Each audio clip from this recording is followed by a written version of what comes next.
Je m'appelle Éric Goujon, je suis fondateur de l'association des crayons au Sénégal et nous avions pu rencontrer les élèves et les enfants, les enseignants de Mbokodane il y a un an déjà lors de notre premier voyage de distribution de fournitures scolaires dans les écoles sénégalaises.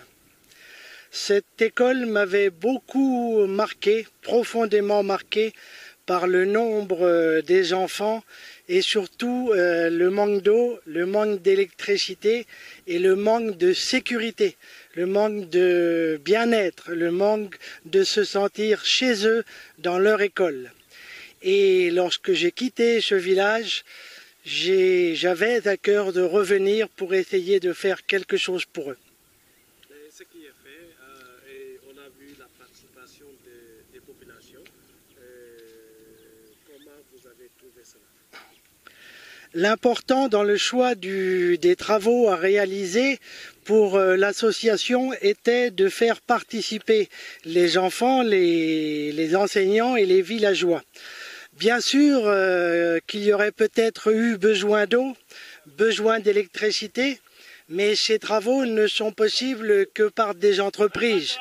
Et l'entreprise n'amenait aucune participation morale, aucun bien-être moral, ni à l'association, ni aux enfants. Alors que faire une cour d'école, tout le monde, depuis le premier jour, a participé.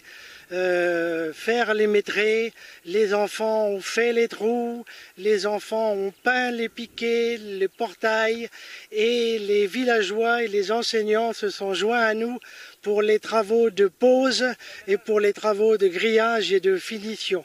C'est la population tout entière de Mbokodane qui a réalisé avec des crayons au Sénégal ces travaux. Comment vous ce partenariat avec l'école de Mbokodane et avec les villageois, est-ce que vous pensez pérenniser ce partenariat?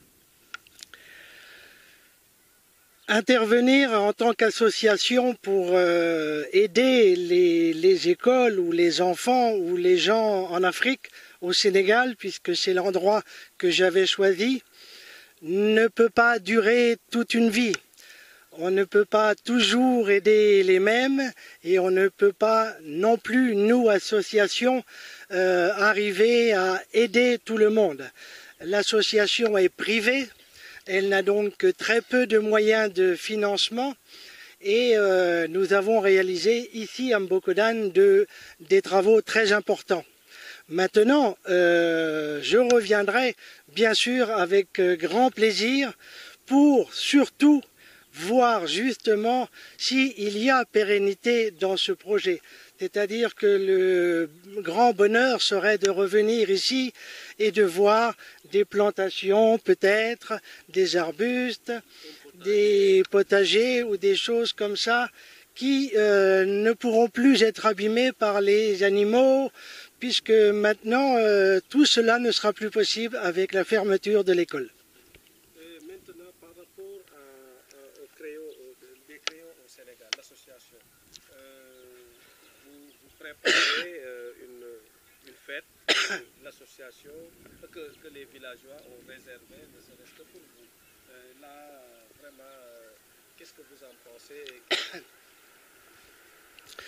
Le plaisir, bien sûr, pour nous, quand nous quitterons Mbokodane, sera de laisser aux enfants un très bel héritage, de leur laisser quelque chose qu'ils ont fabriqué et ils pourront dire à leurs enfants, quand ils seront grands et qu'ils viendront à l'école, ils pourront leur dire, tu vois, c'est moi qui ai posé ce poteau-là, c'est moi qui ai peint ce piquet-là. Ça, ce sera notre plus grande satisfaction. Les villageois, les enseignants et les enfants ont certainement eux aussi à cœur de remercier l'association des crayons au Sénégal. Il se dit qu'il y aurait peut-être une fête qui se ferait dans l'école.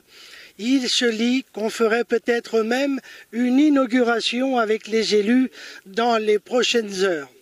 Vous le saurez très vite. Sénégal. La porte des crayons au Sénégal.